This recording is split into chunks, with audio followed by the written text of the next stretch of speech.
ఈసారి ఎవరు గెలుస్తారంటారు ఎంపీగా? ఎందుకంటే రాజధాని కాబోతుంది, 2 పార్టీలకి ఎంపీకి గెలిచింది కాబట్టి ఎవరు గెలుస్తారు? ఝాన్సీ గారు గెలుస్తారండి. ఝాన్సీ గారు. ఎందుకు ఎందుకు ఝాన్సీ గారు? ఝాన్సీ గారు ఆల్రెడీ 2 సార్లు ఎంపీగా చేశారు కదండి. విజయనగరంలో చేశారు, తర్వాత బొబ్బిల్లో కూడా ఎంపీగా చేశారా? అక్కడ చేస్తే ఇక్కడ గెలాలని ఏముంది? అనుభవం ఉంది కదండి. విశాఖపట్నం కోసం కూడా ఆవిడ పోరాడారు. గెలిచే అవకాశం ఉందా? 100 రూపాయలు గెలుస్తారు, గెలిపించుకుంటాం కదా, అది మా బాధ్యత. ఎందుకంటే ఆవిడ విశాఖపట్నం స్థానికురాలు కాబట్టి.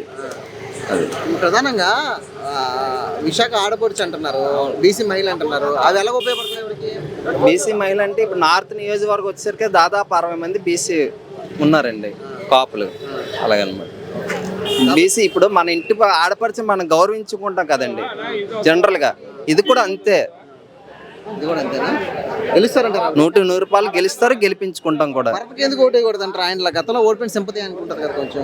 అంటే ప్రజలతో ఉన్నది వేరే, 5 సంవత్సరాలకి ఎలక్షన్తో వచ్చింది వేరే కదండి.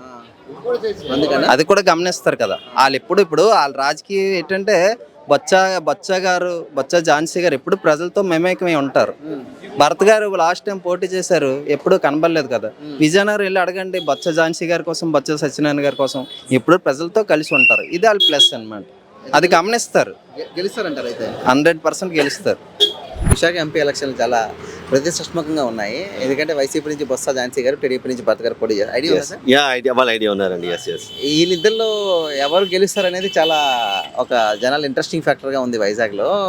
ఏం చెప్తారు సార్, ఒక ప్రైవేట్ ఎంప్లాయీగా, వెల్ ఎడ్యుకేటెడ్గా ఏం చెప్తారు? ఈసారి ఎవరు గెలిచే అవకాశాలు ఉన్నాయనుకుంటున్నారు మీరు? అంటే ఈసారి మన వైజాగ్ సిటీకి మన క్యాపిటల్ అవ్వచ్చు అని అందరూ అనుకుంటున్నాం కాబట్టి, so whoever is the most educated person should definitely come in to this position అని నేను అనుకుంటాను.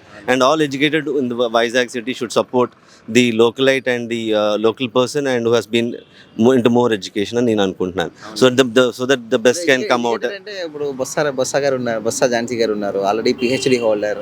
అవి చాలా చాలా చదివారు ఆవిడ. అంటే ఆవిడ బెస్ట్ అంటారా, లేకపోతే ఇన్స్టిట్యూషన్స్ ఉన్నాయి కదా భరత్ గారికి, ఆయన బెస్ట్ అంటారా? అంటే ఇన్స్టిట్యూషన్స్ ఉండడం వేరండి, మనం స్వతహాగా what we are is more important. ఎవరు చదువుకోవడం రన్ చేయడం ఇంపార్టెంట్. ఎవరు స్వతహాగా ఎక్కువ చదువుకున్నారు వాళ్ళు దే కెన్ నాలెడ్జబుల్ ఉంటారు. సో వాళ్ళు బెటర్ అని నేను అనుకుంటున్నాను. బొత్స గారు ఇండైరెక్ట్గా బొత్స గారు అయితే అంటే బొత్స గారు అలా అని కాదు, అంటే ఎవరైతే మెటల్ ఉంటుందో వాళ్ళు దే షుడ్ బి. అంటే ఎవరు నాలెడ్జబుల్ పర్సన్, ఎవరు who can lead the country బాగా లీడ్ చేయగలరు వాళ్ళు బెటర్ నా ఒపీనియన్ అండి.